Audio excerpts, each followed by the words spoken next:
Hello and welcome to Dear Hank and John. I said, can we do a cold open? What's a cold open? With no theme music, where we just do Okay. a cold open. Okay. I don't know. So I feel like on especially important Dear Hank and John episodes, when we have especially important news, we should start with a cold open instead of starting with the music. I didn't realize there was especially important news. Oh, yeah. Hello, this is Hank and John Green. No, we're already in the cold open, Hank. Okay. What's the especially important news? Why are you looking at your phone? I'm at VidCon. I'm organizing things. The especially important news, well, there's two pieces of especially important news that we have to get to before I think we start the podcast. Okay. The first is that in the last episode of Dear Hank and John, I slightly undercut my argument that I am acquainted with the Pope by misnaming the Pope. Yes, you did call him Benedict. In fact, his name is Francis. I want to apologize to my friend the Pope for using the wrong name. The second and most important news, Hank, is that in our last episode, you and I made a bet about whether humans will get to Mars by 2027. Okay. And I said that I was going to start a Twitter. Yeah.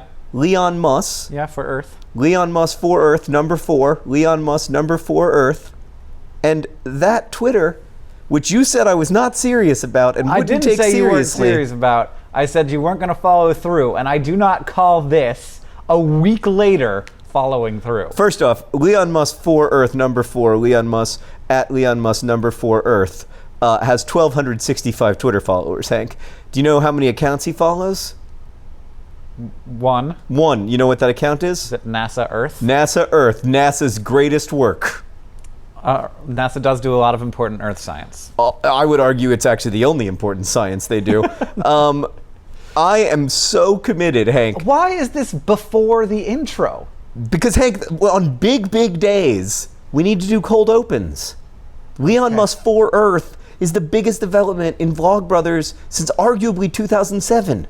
All right. Should we intro the podcast now? All right, let's launch the theme music. Hello and welcome to Dear Hank and John. No, I prefer to think of it, Dear John and Hank. It's a comedy podcast where me and my brother John give you dubious advice, answer your questions, bring you all the week's news from both Mars and AFC Wimbledon. And we are together right now in Anaheim, California. Yeah, we're here for VidCon. VidCon, it's happening. Get to have one of those lovely Hank and John are in the same place podcasts, which are some of my favorites.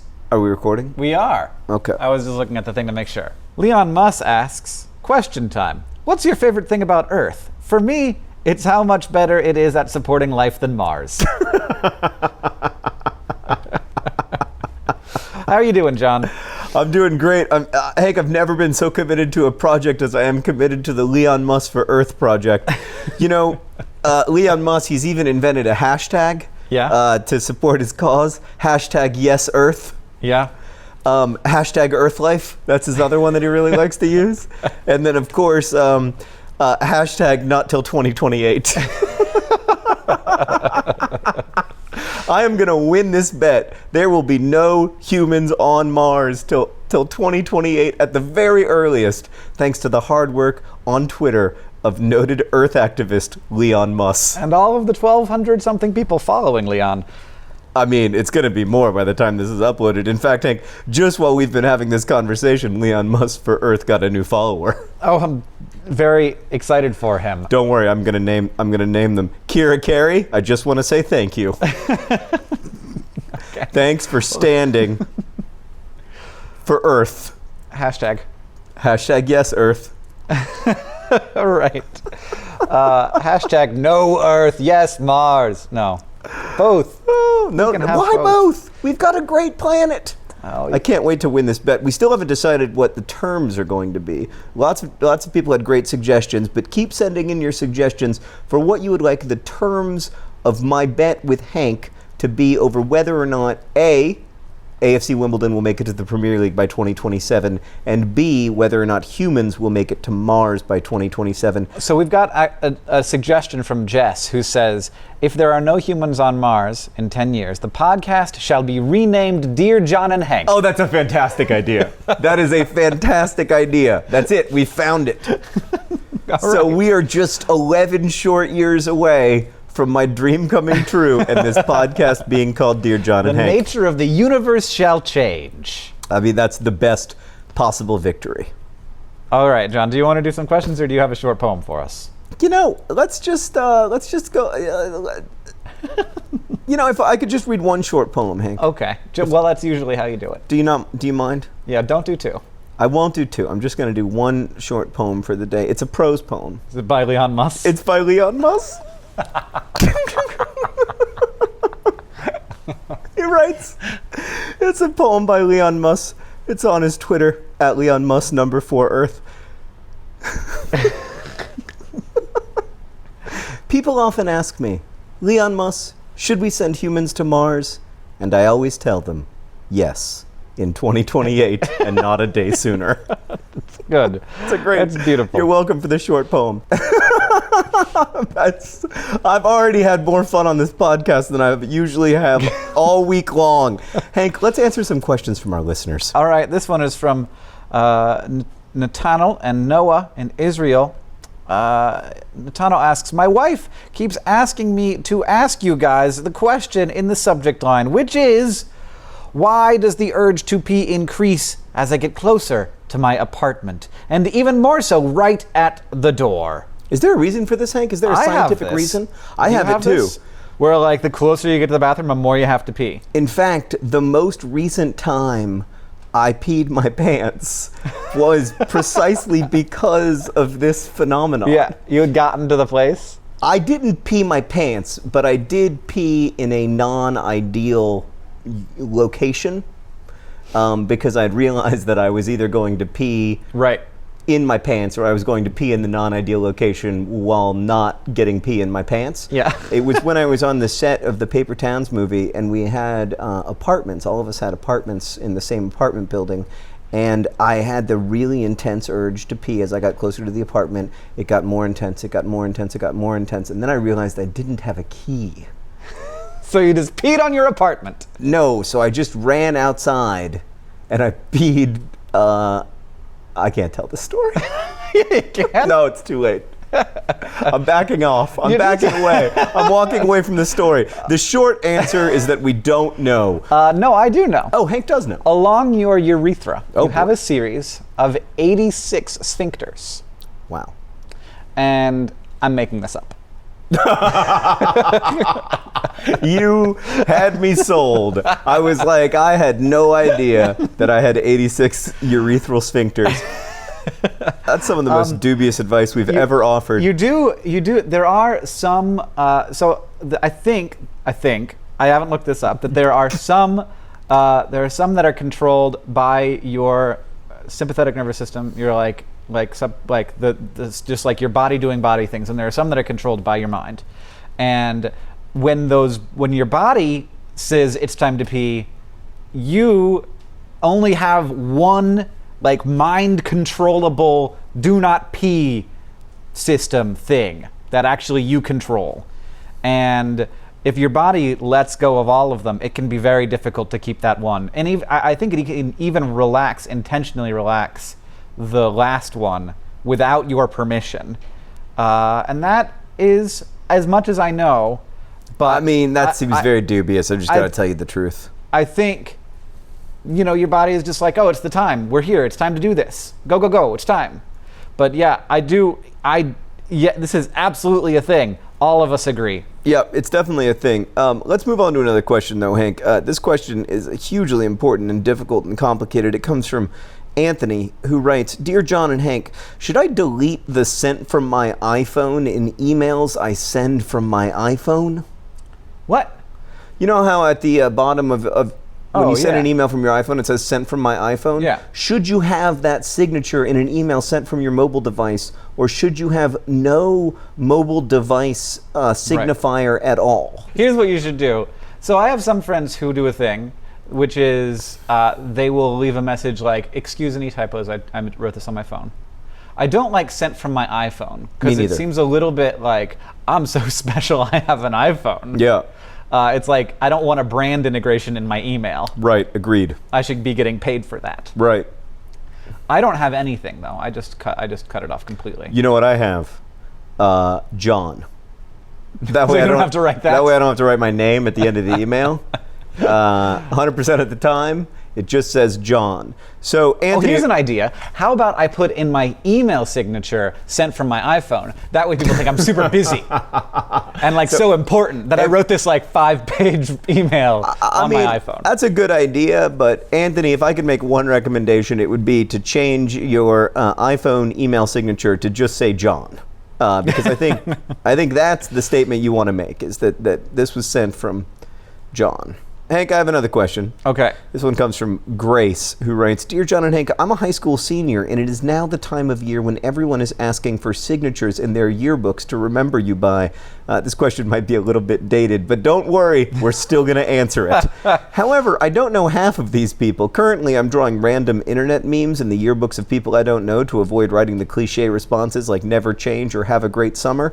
What do you write in the yearbooks of people you hardly know? I think writing never change, by the way, is a huge mistake. Yeah, because you should please change. Yeah, if I could say one thing to my 16-year-old self, it would be change. Just one word? Change. Yeah. Maybe that's what you should write, Grace, in big capital letters. Be different from the way you were. I didn't like it that much. I didn't know you, but I bet you need to change. Yeah. Grow up. No, just grow. Not grow up. Just grow. Why are you writing in strangers' books anyway? Hank, do you not remember high school? This was a huge part of high school experience, that you have to sign yearbooks for people with whom you are not terribly well acquainted. Yeah, not terribly well acquainted.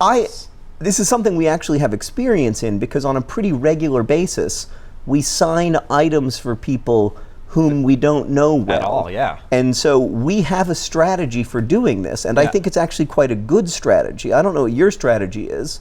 Mine is that I write best wishes, exclamation point, and I sign my name. I have a couple. Yep. So it helps if you can come up with something cute that you can draw quickly. Right, like a hanklerfish. Like a hanklerfish.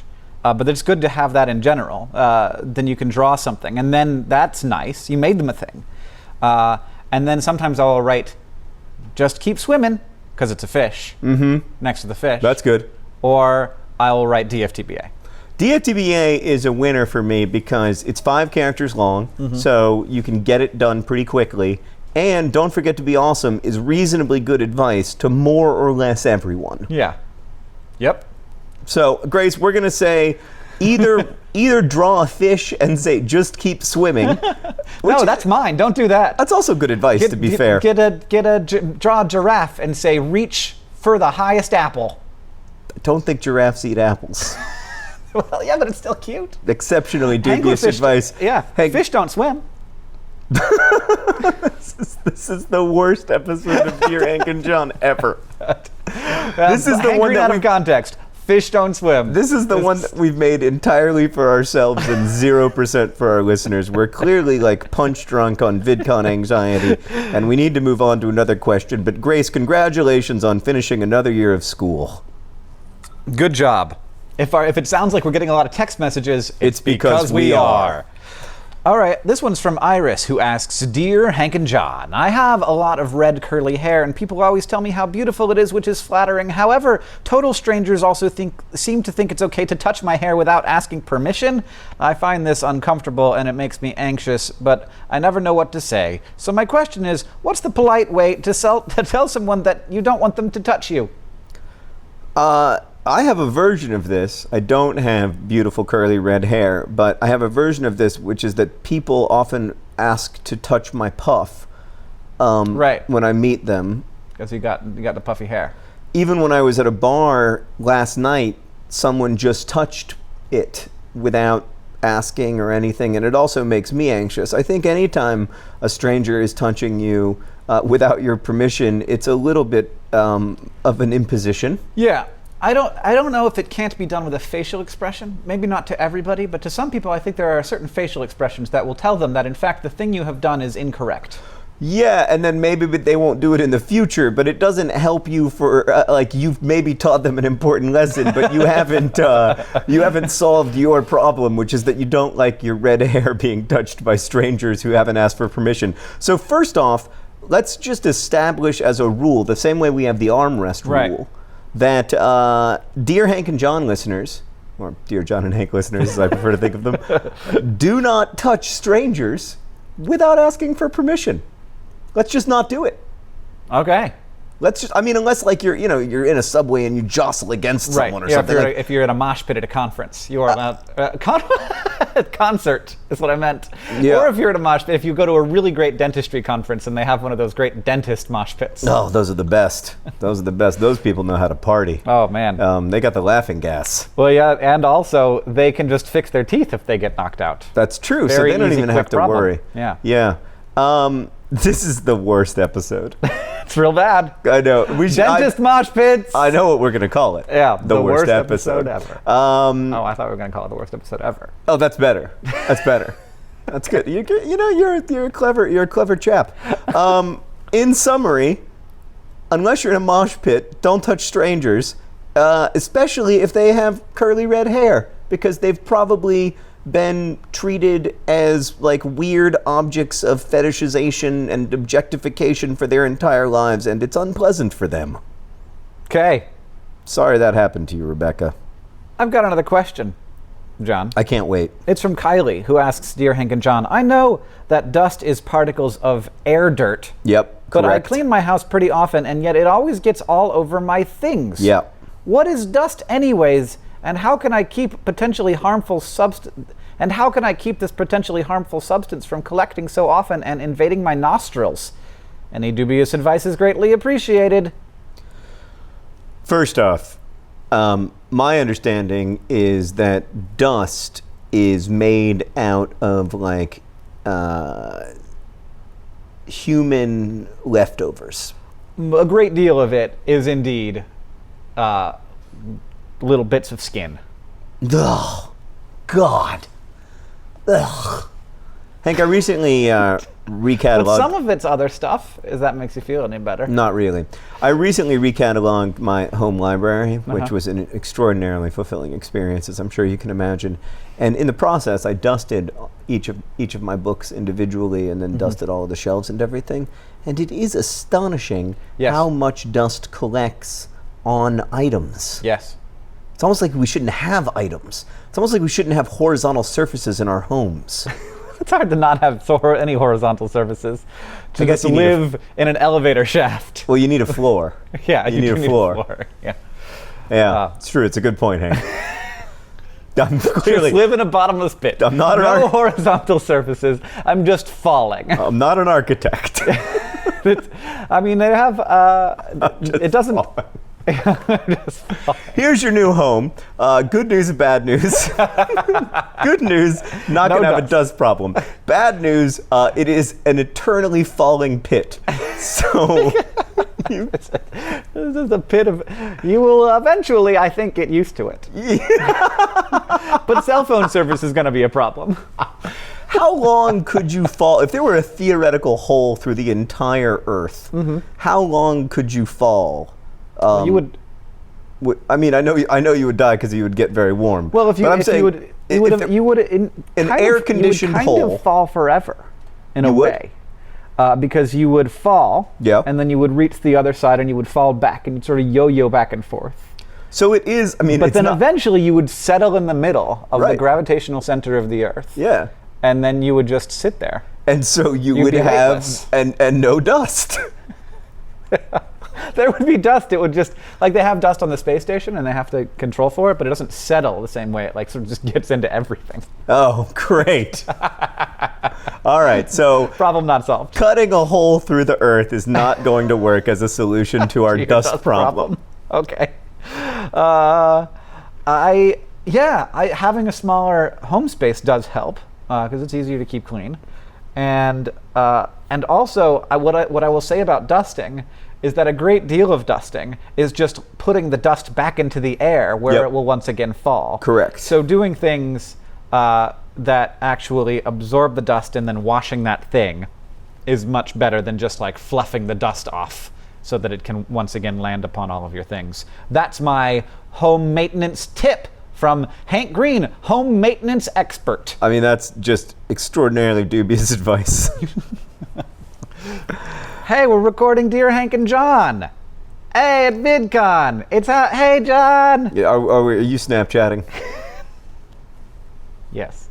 All right, Hank, let's move on to a slightly more serious question. Although dust is a very serious problem, I don't want to minimize it. This question comes from Lauren, who asks, Dear John and Hank, every once in a while I have this feeling creep inexplicably up on me, and the only way I can describe it is homesickness. It's a bit of a tight feeling in the chest and stomach that's part nostalgia and part anxiety. The thing is, I'm 36, and I'm actually not homesick, nor would going to my own home or my parents' home make the feeling go away. Do you ever have this sort of feeling? And if so, what the heck? I do have this feeling, and reading this question felt like someone was seeing very specifically inside of me, which is not a feeling I have that often, that like somebody was feeling something that feels to me quite private.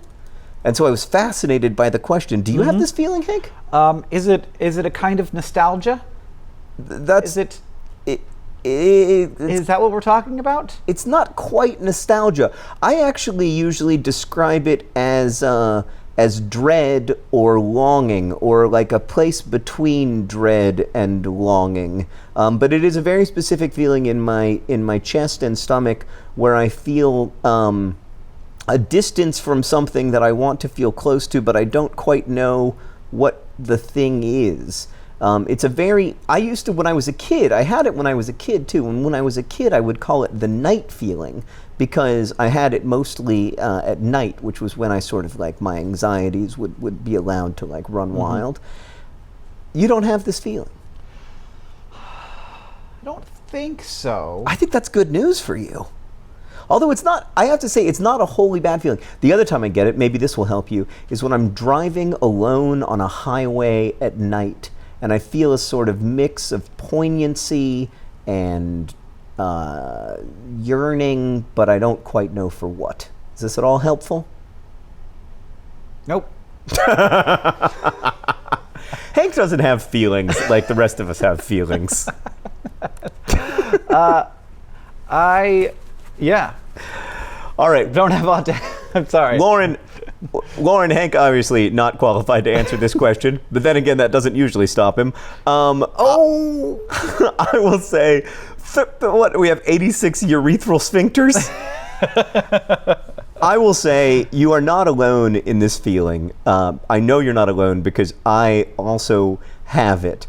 And I think maybe it's part of being a person that you yearn for something that you don't quite know what it is. And I think just being okay with that makes the feeling less scary, at least for me. So that is my dubious advice. And now we will move on to a question that Hank feels that he can answer because it's not about feelings. All right. This one's from Gerardo, who asks, Dear Hank and John, I work as a lifeguard every summer, and over the course of this past year, I gained some weight, which had the unexpected consequence that there is a spot on my back I cannot reach to apply sunscreen. I don't want to ask the other guards because it's embarrassing, but I would also like to not get skin cancer on that one spot in my back. Any dubious advice as to how to cover your entire back with sunscreen as a larger / less flexible person? Yes. You got this one? Oh yeah. Well, this is a problem that I have. I also have a spot in my back that I can't reach. Yeah. And I use the spray-on sunscreen, which I think is A, fantastic. It's underappreciated as a product. And B, it's extremely effective. You can spray it like at least 10 inches away from the spot. So if you can get within 10 inches of the spot, you can get there with the spray-on sunscreen. So that's what I would say. I just put some sunscreen on the wall, and then I just rub up against it. No, I do like the spray-on sunscreen. I have a problem with it. What is it? That they put something in it that makes it taste bad. And I'm not saying that I'm spraying it in my mouth. I was going to say, it seems like a pretty easy problem to avoid. The thing, it also doesn't recommend that you eat sunscreen.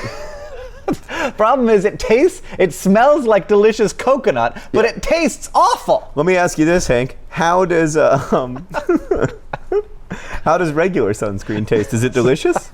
Do you like that? Okay, I think that they put some kind of bitterant in it so that people don't huff it. They put. I'm Really? serious. I think that they put something in there that makes it, and like every time I use it, like there's this very strong bitter taste in my mouth if I like breathe at all while it's happening. Well, it's because, I mean, again, I don't want to underscore this, Hank, but you shouldn't huff the sunscreen. That's the problem. Okay. I'll keep that in mind in the future. But yeah, the spray-on stuff, you don't have to, because it's a little more expensive, you don't have to use it on your whole body, but you can use it on that one spot on your back. Just use it on that one spot and then use the cheap sunscreen for the rest of your body. That is exactly what I do, by the way, because I think the spray-on sunscreen is a bit of a scam because it feels like it's a lot of sunscreen, but it's really not. Yeah. It's just like a highly pressurized can. Mm-hmm. Yep. All right. I'm glad that we're on the same page about sunscreen, even if we aren't on the same page about the yearny feeling that one sometimes gets unless one is Hank. All right. We got another question from Lauren who asks, "Dear Hank and John, help! Do you know how to keep my headphone cord from getting tangled?" No. No, no, no, no, no. And I try my best, and I have a system, and I like wrap it up around my hand, and then I wrap it around the wrap, and I put it in my pocket, and then I take it out of my pocket, and it's made of knots. So, Hank, this is actually a subject of like a pretty intensely studied subject in mathematics. Yeah. Because it's a weird pattern. And there is this thing called spontaneous knotting of an agitated string. That, like, over time, an agitated headphone cord or other string will tie itself into, like, incredibly complicated knots. And the short answer is that there is some awareness that this happens, but we don't really know why. At least, like, the math, the like, my understanding, and I mean, I am definitely not a mathematician, is that this is still like a fertile ground of research rather than a settled question. Right. Understanding the specifics of it is actually important for biology, because understanding how DNA, which is a very long string, keeps itself organized, and when it does not, what happens, because it does happen, and that actually creates disease. But the sort of like broad top level reason why headphones get tangled is because there are more ways, infinitely more ways, for a string to be knotted than to be not knotted. There is only one way for a string to not have knots in it. It has one state, but there are an infinite number of ways for it to be knotted. Literally infinite? Yes. Well, no. If it was a line and did not have like thickness. Oh, if it was an infinitely long line, there would be infinite number of ways. Or even if it didn't have thickness. If it was just like a sort of imaginary string that did not have a width. Okay. All right, now my mind is pretty blown, so that's a good feeling. That's always nice. By the way, Hank's wearing turkey leg socks today. That's a controversial choice. Well, they are turkey legs with legs. They're walking around. Oh. I got them as a gift. They're great. They are. I love them. Speaking of gifts, Hank, I just want to do one quick follow-up. Amy wrote back, "Dear John and Hank, thank you for answering my question concerning the inherently unsexy Pizza John t-shirt." You remember Amy, Hank? She was the one who was having trouble kissing her boyfriend because he was having to stare at my face in the Pizza John shirt. I've taken your advice and purchased a shirt from dftba.com that doesn't have John's face on it. As you can see from the attached photo, which we'll post at the Patreon, Matthew and I are thrilled. Pizza John, meanwhile, has not been abandoned, but he has been relegated to the cuddling sector. Thanks again, Amy. P.S. John, you made a mistake when reading the original question. At the time I was asking, Matthew and I had been dating for 2 months, not 2 years. But here's to 2 years and beyond, thanks to your dubious advice. And then there's a lovely picture of Amy and Matthew and Amy's new giraffe love t-shirt from dftba.com. Which I designed. You did design it. Sometimes I will wear that shirt and people will say, "I love your shirt." And then I will have to say, because it's true, I did this. Technically, you don't have to say that, but it does remind me that today's podcast is brought to you by Hank's Ego. Oh, no! Hank's Ego. Delivering high-quality podcasting since 2015. I have no idea what we talked about. Well, we talked a lot about Leon Musk. This podcast is not brought to you by Leon Musk. That's a lie. Leon He's Musk our number is one not sponsor. He's our sponsor. Number one podcast. sponsor. That would be a conflict of interest. Twitter.com/Leon Musk #4Earth. I don't know what I was going to say. Literally the best Twitter on Earth. No. This podcast is also brought to you by Spray-On Sunscreen. It tastes bad. That's a terrible advertisement for Spray-On Sunscreen. Spray-On Sunscreen. Spray-On Sunscreen. It tastes bad. Hard to huff. Don't huff it. And today's podcast is also brought to you by the longing homesickness deep in your chest. The longing homesickness deep in your chest. A feeling that Hank has never had. And finally, this podcast is brought to you by all 86 of your urethral sphincters. Loosening up one by one as you get closer to your apartment. All right, Hank, we've got time for one last question. I'm wondering if we can try to steer this episode of the podcast back towards something, vaguely redeemable. So this question Fish don't swim! This question comes from Jordan, who writes, Dear John and Hank, I am sitting in my car in the parking lot of my workplace, and I can't motivate myself to walk inside right now. I hate my job, and the thought of doing it today has me in tears. Dubious advice? So look, I've had this feeling a few times in my life. I've had an incredibly lucky and privileged professional life, but I have had this feeling in my younger years. And the first thing that I would say is that this is an opportunity to begin to try to find a new job. It may be that you cannot find a new job today. It may be that it's not practical or possible for you to leave this job that you hate today. But this is dubious advice, but I think this is probably a message from yourself that it is time to try to start finding some other kind of work. Yeah. I mean, yes, and hopefully that will give you some hope as you go into doing the thing that you have to do in order to make it work, because I assume that this is part of you making it work. That having that knowledge that you are working toward something more than the current state. Yeah, I think there were two things that were helpful to me when I felt that way. One was I am doing this job that I hate for a specific reason, which is to pay my bills, which is to take care of myself and people I care about, which is to meet my obligations. And while it is difficult and unfun, and it is not forever, it is, for right now, today, the thing that I can do to meet those obligations to myself and to the people I love. And the second thing was to find something that I was passionate about, that I cared about, that I could get better at by doing in the time when I wasn't working, which for me was writing the book that became Looking for Alaska. And that really helped. I mean, the time when I had this feeling most profoundly was when I was working as a chaplain, when I was really bad at that job, and it's a horrible job to be bad at, and it's impossible not to dread going to work unless you are a saint, when you know that kids might die and that you're not going to be very good at helping people in that situation.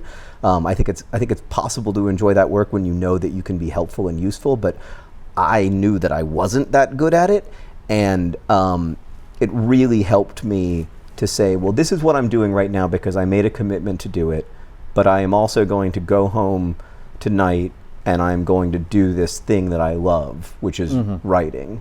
And working during the day is what facilitates me being able to do this job do this work that I love at night. Right, and even if you can just do like work on something that you are progressing at, just an hour a day is huge, because I think that's what we all want, is to be getting better at being people. And sometimes our work that we get paid for does not allow us to do that, and that can be very frustrating. And so much so that it's hard to have the energy or the willpower to do anything anything active when you're not at work. But finding that thing and getting through the sort of initial stages of definitely being bad at it, because that's usually how it starts out unless you're very lucky. So being very bad at it and working until you are manageably good in it becomes fun, and you understand and can see your own progression. Which has been, really great for me creatively. Just to play guitar badly, it's just such a nice thing to be able to do. Or not even play guitar, like whether it's running or whatever it is. I don't think it has to be something creative necessarily. I think lots of people find fulfillment in sports or in all kinds of different human activities, but that sense of being able to get better at something, that sense of being able to have something in your life that isn't work, that's important to you, can make work more manageable. But I also don't want to minimize this. This sucks, and I know there are lots of people who feel this way every morning when they go to work, and it sucks. And I think part of what maybe makes it survivable is acknowledging that it does suck.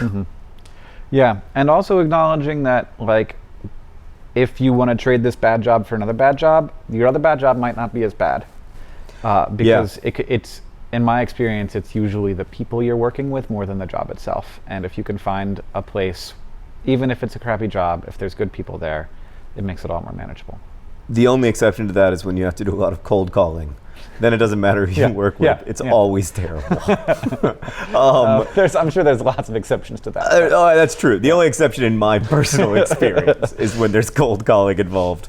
But yeah, I'm sure there's lots of jobs where it isn't about the people you work with, but having better coworkers definitely makes a huge difference. Like, I worked at a few restaurants, and whether the job was fun or okay or absolutely horrible depended entirely on whether I was able to get along with my coworkers. Yeah. All right, Hank, it's time to move on to the all-important news from Mars and AFC Wimbledon. Do you want me to start, or would you like to start? You start. I always start. All right, Hank, the news from AFC Wimbledon is that this week AFC Wimbledon's League One third-tier schedule was announced. We are playing the likes of Swindon Town, Oxford United, Gillingham. Sounds delicious. Your favorite ham. And of course, Port Vale, Bristol Rovers, some big clubs. But the marquee matchup, the franchise from Milton Keynes, is also down in League One. AFC Wimbledon have worked their way up from the 9th tier to the 3rd tier. The hard-working franchise in Milton Keynes has worked their way in the same period all the way from the 3rd tier of English football to the 3rd tier of English football.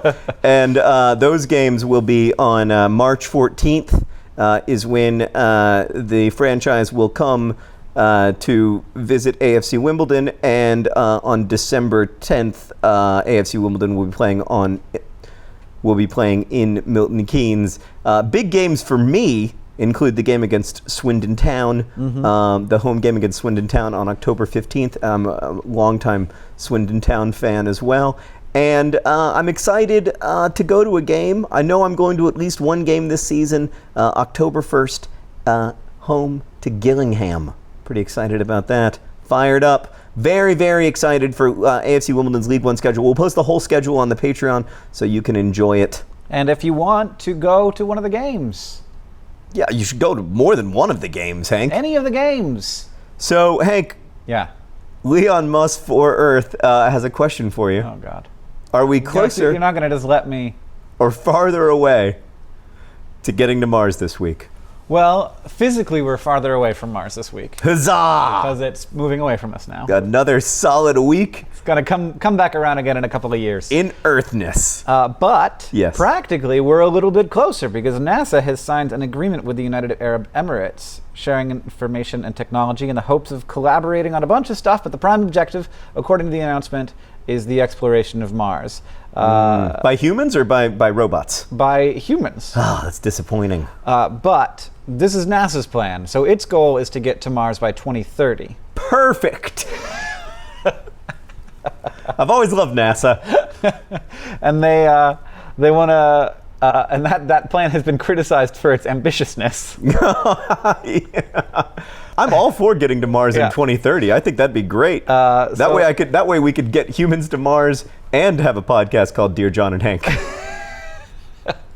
So as part of that, which could cost upwards of $1 trillion. Sure. They're partnering with a number of different countries, and the United Arab Emirates is a wealthy oil state, and they are working on some of their own Mars missions. They have a plan to send an unmanned probe to Mars by 2021, and the NASA is signing similar cooperative agreements with, or has signed, with China, Russia, and the UK, and knowing that if we're going to do this, it's going to cost a lot of money, and it's not just going to be something that one country is going to do by itself. So NASA is working behind the scenes here's what Charlie Bolden says, the director of NASA. Together we can bring humanity to the face of Mars and reach new heights for the benefit of all humankind. In 2028. And we will. In 2028. Really should have pushed it to 2030. Hank, we got an interesting question from Bobby, who wrote in to say, I was listening to the episode where Hank was talking about the Mars mission that they're planning, where there's 40 people and they're going to narrow it down to 26 people and then send them to Mars 4 at a time. And I couldn't help but notice that 26 is not divisible by 4. Any ideas on how that'll work? I think that one of the missions will have 2 people. I think that they're just assuming that some people will die. they're just building it in. Yeah, right. Yeah. I think maybe the first mission is planned to be just 2, but I'm not sure. Oh, that'd be great. I've always wanted to go to Mars with just one other person and then die there. I mean, the thing is, maybe you really like them. You get along real well. I mean, you just play a lot of FIFA. Can you play FIFA on Mars? Of course. Do they have Wi-Fi? No, but you can play 2-player on the same box. Oh. I mean, they're gonna have Wi-Fi, but they're not gonna. You can't play like you could not play FIFA with someone on Earth if you were on Mars. You couldn't? No. I mean, the lag would be a little pretty epic. Chess. You can play chess maybe. So what you're saying is they will have Wi-Fi on Mars, but yes. I won't be able to Skype.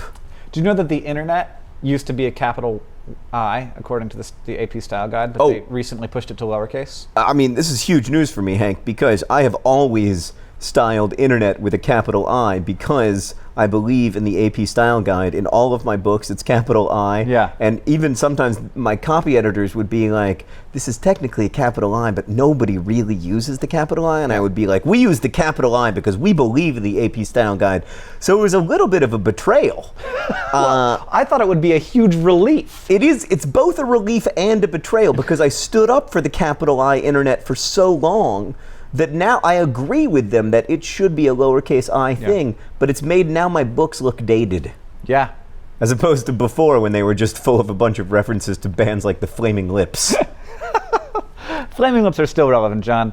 I've always thought that the internet should be lowercase because there can be more than one of them. And if we do go to Mars, there will be a Mars internet and an Earth internet. There will be 2. I bet the Martian internet isn't going to be as good. No, definitely not. Yes, I mean, yet one more reason. Why try to build an internet from scratch, asks Leon Musk. You should tweet it. When we've got an internet working right here. Yeah. I've got to go, actually, because I did just discover a GIF that I want to tweet as Leon Musk. All right. Well, what did we learn today, John? Well, we learned that Leon Musk for Earth number 4 is your number 1 news source for not getting to Mars before 2028.